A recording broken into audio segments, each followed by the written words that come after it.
Hello guys, देखो अभी हम जंगल में आए हैं और जंगल में मैं आज बहुत दिनों बाद यहाँ आया हूँ और यहाँ का दृश्य देख के मैं अचंभित रह गया हूँ। देखो यहाँ पे पेड़ दिखाओ जरा, ये देखो पूरा यहाँ पे सब पेड़ इधर से इतने सारे पेड़ गिरे हैं एक ही साथ। तो इतना भयंकर दृश्य मैंने आज तक कभी नहीं देखा। इतने मोटे मोटे पेड़ देखो, जहाँ तहाँ आपको पेड़ ही गिरे हुए नजर आएंगे आपको। ये तो मतलब ये तूफान जो आया था, इतना भयानक तूफान था, इतने बड़े बड़े पेड़ों को इसने धराशाही कर दिया। एक के बाद एक पेड़ गिर रखे हैं भाई साहब। ये देखो सारे ही बरगद का पेड़ है, साल का पेड़ है, हल्दू का पेड़ है। तो अलग अलग प्रकार के पेड़ जो हैं वो गिरे हुए हैं। ये देखो पूरे यहाँ कर दिखाऊँ आपको। चलो आगे चलो कैमरामैन, आराम से चलना, कैमरामैन गिर सकता है, ये बहुत डेंजर है। हाँ हाँ ये देखो कैमरामैन भी हमारे चलने में दिक्कत होती तो समझ सकते हैं कितना डेंजरस रास्ता है ये वाला। ये इसमें हिल रहा है पूरा, ये देखो। अब यहाँ देखो ये पूरा यहाँ पे त्राही त्राही माम हो रखा है पूरे जंगल में। इतना भयानक दृश्य देखो, ये हर जगह आपको पेड़ों के कहीं ना कहीं अवशेष नजर आएंगे गिरे हुए। यहाँ को देखो, ये बरगद का पेड़, ये देखो पूरा पेड़ पेड़ देखो छिल रखा है पूरा ही। तो ऐसा प्रतीत होता है कि यहाँ पे बिजली गिरी होगी शायद। ऐसा लोग ऐसा कह रहे हैं कि उस दिन बिजली गिरी होगी। तूफान से ज़्यादा ही बिजली के कड़कने से पेड़ गिरे हैं। देखो वो जो ऊपर दिख रहा है आपको, देखो साफ पता चल रहा है कि वहाँ से बिजली गिरी होगी। तो कैसे मान लो, वो देखो ऐसा लग रहा है किसी ने पकड़ के छिल दिया होगा पेड़ को, है ना, दिख रहा है ना, ऐसा लग रहा है सेम टू। और इतने बड़े बड़े पेड़ देखो वहाँ पे, देखो वो देखो उतना मोटा पेड़ है वो वाला। वो देखो उसमें दो टुकड़े हो रखे हैं, ऐसा लग रहा है कि इन्हें पकड़ के चीर दिया होगा, मतलब किसी का मुंह जैसे चीर दिया जाता है, ऐसा कर रखा है। और अभी अभी इसी जड़ दिखाऊंगा पेड़ की, इतनी बड़ी जड़ है, उसके बाद भी टूट गया है भाई साहब, बताइए। अब वो देखो एक वो पेड़ उधर भी पीछे भी है, वो उधर देखो, उधर दिखाओ, वो देखो वो पेड़ भी गिरा है, देखो वो इतना मोटा है। वो हल्दू का पेड़ भी है, उसमें बरगद का पेड़ भी है। तो कुल मिला के ये इतने भयानक पेड़ देखो किस तरीके से धराशायी हो चुके हैं। तो इससे एक चीज़ और पता चलती है कि प्रकृति देखो भाई किसी को नहीं बकसती है। प्रकृति सबको भैया अपने लिए समान समझती है। वो मोटा हो पतला हो, कितना ताकतवर क्यों ना हो, आप कितनी ताकतवर क्यों ना हो, वो एक प्रकृति के एक झटके में उसको झटक लेती है, अपने आगोश में ले लेती है। तो अभी और दिखाता हूँ आपको आय को, ठीक है।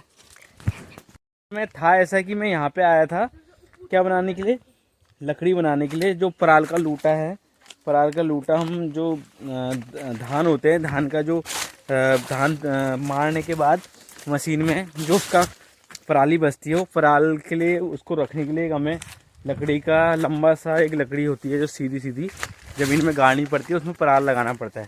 तो वो बनाने के लिए आया था। लेकिन जंगल में मैं यहाँ देखता हूँ तो इतना भयानक दृश्य देख के मैं भी चौंक जाता हूँ। ये देखो ये बड़ा पेड़ है, इसके एक चींटी बराबर भी हम नहीं है, देख रहे हो ना, ये चींटी बराबर भी हम नहीं है। तो इतना भयानक पेड़ है ये देखो, इसके ऊपर हम खड़े हैं अभी, देखो कितना भयानक पेड़ है। हम इसके सामने एक चींटी सा भी नहीं लग रहा हमको।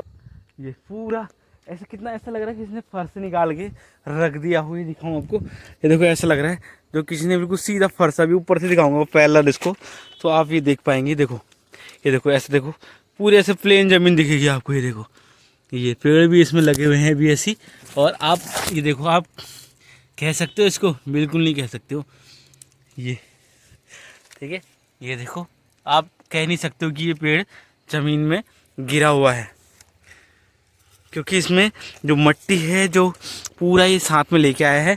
ऐसा लग रहा है कि जैसे ये ज़मीन, मान लो यही अपने आप में एक ज़मीन हो। देखो इतना भयानक पेड़ है, अपने आप में एक ज़मीन। देखो इतने नीचे कितनी गहरी तक इसकी हो गई है। मैं इतने ऊपर खड़ा हूँ, ये देखो मैं इतने ऊपर खड़ा हूँ, और ये यहाँ से यहाँ तक पूरी गहरी गई है पूरी। तो ये इसकी जड़ें हैं।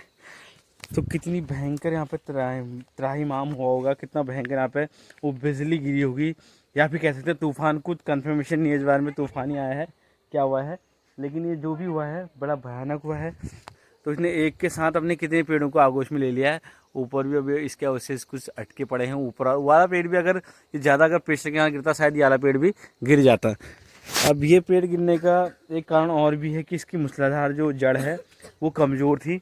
और जो बरगद का पेड़ होता है वो अपने पंजों को, जो इसके वो होते हैं झूले टाइप में, इसमें लगूले होते हैं, तो वो जो होते हैं वो इसको बचाते हैं, वो इसके लिए एक सपोर्ट का काम करते हैं।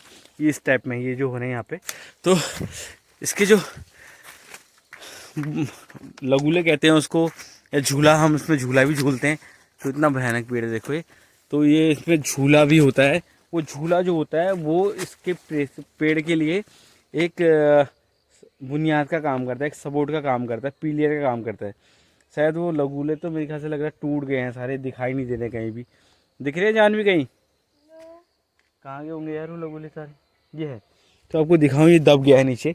तो ये जो है, ये जो लगूले हैं ये दिख रहे हैं आपको? ये इसके लिए बेस का काम करता है। ये निकल गया है। तो ये इसके लिए क्या करते हैं, सपोर्ट का काम करते हैं, यही रोकते हैं पेड़ को गिरने से। लेकिन वो ऐसा गया है कि जब ये पेड़ होते रहता है तो लोग क्या करते हैं, इसकी जड़ों को, जो इसके लगूले होते हैं जिससे इनको सपोर्ट मिलता है, वो काटते रहते हैं। तो उसके काटने से क्या होता है, वो पेड़ को सपोर्ट नहीं मिल पाता। ये देखो, ये भी इसमें भी लगा हुआ है, ये दिख रहा है आपको? ये देखो। तो ये इसके पेड़ को सपोर्ट देने के लिए अपने आप फेंकता है। तो वो नीचे को फेंकता है, ये जड़ में लगता है और धीरे धीरे ये एक मोटे खंबे का रूप टाइप ले लेता है, जिससे क्या होता है कि वो पेड़ को सपोर्ट मिलता है। लेकिन वह ऐसा है कि लोग इसको काटते गए, जैसे ही होते रहा लोगों ने काटा, जैसे ही होते रहा काटा, होते रहा काटते रहे। तो इसके जितने भी जो झूले थे या लगूले थे, जो इसकी टहनियाँ थी, जो इसकी टहनियाँ या तना कह सकते हो इसको होने नहीं दिया। तो इससे क्या हो गया, वो क्या कहते हैं, पनप ही नहीं पाया, उसको खंबे का रूप ही नहीं मिल पाया, या फिर उसको उसके सपोर्ट का रूप ही नहीं मिला। और पेड़ इसका जो बरगद का जो पेड़ होता है, और ये गौजीन भी होता है इस टाइप में ही। तो इसका पेड़ जो होता है, इसके पेड़ में अधिकतर क्या होता है, क्या कहते हैं, मूसलाधार जो जड़ होती है वो कमज़ोर होती है। और पेड़ों की मूसलाधार बहुत बेस बहुत अच्छा होता है, लेकिन इसकी मूसलाधार बहुत कमज़ोर होती है। इसलिए ये अपने लगूले जो बेल होती हैं वो ज़मीन में फेंकता है और उससे अपने सपोर्ट बनाता है। जैसे हम ये खड़े हैं, तो अगर मैं मान लो बरगद का पेड़ हूँ और मैंने ये मेरे क्या हैं, लगूले हैं, ये मेरे पंजे हैं, तो ये मैं क्या ज़मीन में फेंकता हूँ ऐसे करके, तो ये पेड़ को ऐसे स्ट्रक्चर मिलता है रोकने के लिए। या टेबल होती है इस टाइप में, उसकी टहनियों को भी सपोर्ट मिलता है, पेड़ को भी सपोर्ट मिलता है, और बहुत भयानक पेड़ होता है। तो इसलिए उसको सपोर्ट की ज़रूरत होती है। लेकिन लोगों ने उसकी टहनियों को काट दिया, उसके जो लगूलों को काट दिया, अपनी खाली मज़े के लिए काट दिया। कोई ज़रूरत तो थी नहीं खास, उसकी कोई ज़रूरत होती नहीं है, तो काट दिया। तो उससे उसकी बेस जो है, उसका जो सपोर्ट था, जो पिलियर थे, वो कमज़ोर हो गए। तो मकान ने ढहना ही था। तो इसका परिणाम ये है। तो मैं इस वीडियो के माध्यम से ये कहना चाह रहा हूँ कि हमें बरगद के पेड़ जो हैं वैसी दुर्लभ प्रजाति में हमारे जंगलों में, तो कृपया करके बरगदों के जो संरक्षण है वो बहुत ज़रूरी है। बहुत कम मात्रा में ये पेड़ बचे हैं, कहीं कहीं पे होते हैं। तो इसलिए इनके जो गाँव में भी अगर मेरी आवाज़ सुन रहे होंगे लोग, तो कृपया करके जो इसके लगूले हैं वो मत काटिएगा, क्योंकि ये पेड़ बचना बहुत ज़रूरी है हमारी प्रकृति के लिए भी, और एक लुक में भी बहुत अच्छा लगता है। जंगलों के बीच में सारे प्रकार के पेड़ होंगे तो अच्छा लगेगा। तो इन पेड़ों को बचाना है, तो इनके जो इनके जड़ें होती हैं, जो इनका लगूला होता है, जो इनकी बेल होती है, और जो इनका पिलियर मान लो इनको, तो उनको हमको काटने से बचाना होगा, और उनकी पिलियरों को, ताकि वो मजबूत हों पेड़ और बचे रहें। ठीक है, तो मिलते हैं अगले ब्लॉग में आपको ऐसी नई कहानियों के साथ और नए कुछ कैरेक्टर के साथ। होते हैं। Okay, bye bye.